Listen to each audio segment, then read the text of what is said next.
Dito may galang April 9, araw ng kagitingan, mga kaigsuunan, no?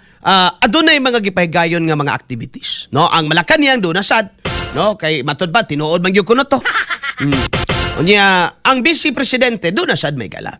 Karon, syempre no, na may media, gipangutana si BP Sara kung unsa iyang mensahe may gala kang BBM. Kilabot na sa iyang hiskutanan may galas sa iyang panlawas, mga katropa.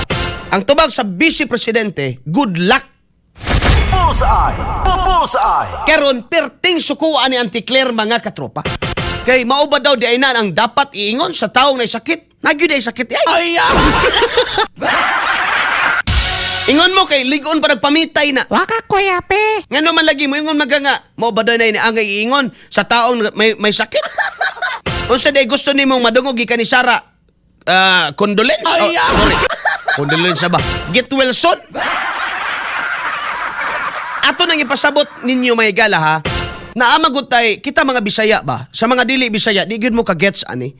Kami mga Bisaya, do nami lain na mong pamaagi dire. Ang tao ganing dunay mo kanang dugay mo bangon. Kanang magpunay katulog, biabta na lang alas 9. Moingon day na may gala mong ginikano aminahan. Pagtawag daw mo dito punerarya, ipacheck ginawa pa ba na? Ana, paminaw na to si Auntie Claire kay suko yun siya. Sige, katropang Gab, birahe. XFM Katropa! Isang sagot, pero makikita nyo sa body language kung ano ang ibig sabihin. Nung tinanong ito, na masasabi nating irresponsible. Isang irresponsableng tanong. Dahil walang pinamumugutan, walang batayan. Ang tanong pa nasayop. Sa kanya, ano masasabi patungkol sa di umanong lumalalang kalusugan ng Pangulo? Doon pa lang sa word na lumalalang kalusugan, alam natin na walang basihan. Pero itinanong pa rin sa kanya. Kaya ang nakuha rin natin sa Vice Presidente ay isang irresponsableng sagot. Good luck. With a smile. At lahat ng sa paligid niya ay nagtatawanan. Yapil me. Bilang isang Pilipino, hindi natin gawi ang Yeah. mangutya, pagtawanan, ang sino mang may sakit. Yeah. Lalong-lalo na kung ito'y ginagawa Oh, sa inyo ra na, Claire. ginagawang sakit Ah, para masira ang Pangulo. kini si Claire ba? Sabi nga nila, Pagdali diya kay mo istorya nako. is the playground. Or rather, an idle mind is devil's playground. So makikita natin, tumawa, is that a last laugh mentality or mockery of misery? Misery gyud ay. Binibigyan natin ng atensyon at binibigyan natin ng dasal para mas maging maigi ang kalusugan. Yan po Hindi mo day dapat. tatawanan at parang ikaw pa ay sarcastic sa iyong mga kasama. Isang sagot, pero makikita mo sa body language. XFM Katropa! Gikan ni Teofila Valiente. Good morning, sir. Pag-greet na ako ang mga anak. Nagpaminaw diri sa station Nimo, taga Maparat. Okay, taga Compostela ni. Mayong buntag nato tanan. Sige jud kog paminaw sa inyong istasyon. Sir, ikaw akong ginaatngan. At nilang ayog puspusi kay likado. Kung naay paghilombing, naapoy paghilom, Claire. Nganong Claire man na nga wa may klaro, ambot lang pud mer. Kalibog sa kuan na mer. Nganong Claire na yang pangalan nga wa may klaro mo istorya. Kay ngani. Suko siya bay grabe. Palag siya kay ngano kuno nga giingnan og good luck ang presidente. Unya wa man sa kunoy klaro tong pangutanaha. Kay di man daw lumalala ang kini mga igalang ayos sa panawag nako. Di man daw lumalala mga katropa ang kining hisgutan nas panlawas sa presidente. Pasig si Claire na rong nanawag bay. Ang tubag mga katropa sa Vice Presidente, mali po daw. Kay nganong good luck. O siya day gusto nimong madungog di ay Claire kanang get well soon. O siya day gusto nimong madungog coming from the Vice President nga ngani? Nga ipagdasal natin ang Pangulo, naway bumuti pa ang kanyang kalagayan. Unsa may gusto nimo gusos? O kanang iya mangigala sa mananabtan. Sa langob ngayong gipuyan. Tabangan mo siya alimahan. Ferdinand Marcos Jr. Dawata ang iyang kalang saging harian.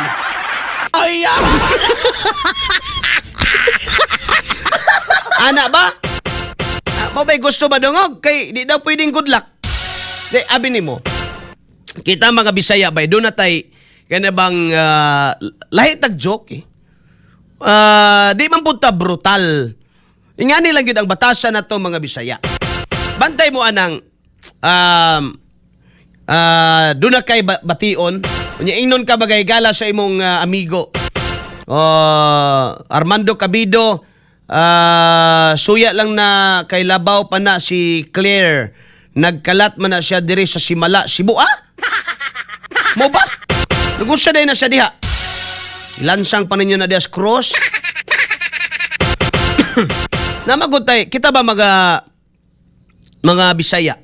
Naata mga igalay kanaganing natay joke mga dili kasakay ning uban. Sorry sa mga Tagaog na minaw ron. Nami joke nga di mo kasakay. Like for example, nasakit. Imbis nga na mo get well soon, ang amo ana na bay tagsara bay mabuhi ana. No. Naunsa dito? Na.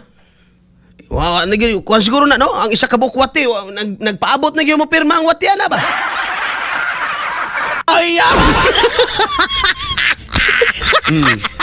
Mo guna to mga kaigsunan. Pagdugay mo bangon ng tao, ino na to magtawag daw mo dito og kuan be punerarya ipa-check daw ninyo na og ginhawa pa na kay og wa nagali ipabalsamar tanan na diretso. Kay matod ba ni Auntie Claire di daw na gawi sa mga Pilipino? Sige lang god. Kung di na gawi sa mga Pilipino, unsa day dapat gawi sa mga Pilipino kanang kawatan og kwartas gobyerno? Mo nay gawi sa Pilipino. Very demure, very formal, di mamalikas, pero mga kawatan. Amang ka mangita, amang ka anak, may gala. Dito kas mamalikas pero di mangawat. Nya, diri ka maghigala sa puro kargadog po. Opo. Magalang. No? Magalang ngunit magnanakaw. Saan ka ba dyan? Di, kaya mo ba na may gala ilang ginakuan sa mga Duterte ba? Ilang ginatag gani nga bastos, mga kaigsuunan. Si Digong admitted, mas Digong ana. Pero di man siya may gala bastos og batasan. Di man siya bastos og hunahuna. Di man siya may gala kanabang abusado og utok may gala ngadto sa mga Pilipino. Mapinanggaon man siya sa mga Pilipino. Kaya mag-usap man na may gala ga, maay kunuhay ka magalang kunuhay sumalas gawi sa mga Pilipino. Pero kawatan daing dako. Ari na lang ko may gala sa balag mamalikas basta di magawat og pundos gobyerno. Bullseye! Bullseye! Wasa ko niingon may gala nga maay ng pagpamalikas di man sad na maayo. Labi nagmakadungog ang ato mga kabataan. Pero mas ngilngig tingali may gala tong nagpakaron ingnong maayo, nagpakaron ingnong buutan, pero di ay to mga higala kawatan.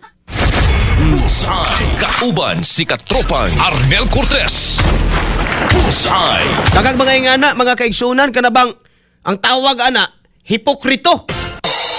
Unya, og balikan ni mong Biblia, ang tawag may gala sa Ginoo ana, mga bitin. Itaw, hipokrito ang tawag ana. Bullseye! Bullseye! Muna kayo katinga, Claire, nga og naay masakit na mo mga igala, kita nga mga bisag naay masakit. Di man tadayog kabalaka. Kay para nato, ug mo pirma ng wate, mag-usab ka.